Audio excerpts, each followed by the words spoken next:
சொல்லுவது கஷ்டமா பொத்தி பொத்தி வச்சதென்ன என்னென்னவோ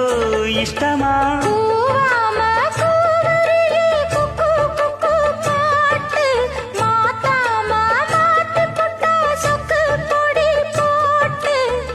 யாரிடத்தில் உன் மனசு போச்சு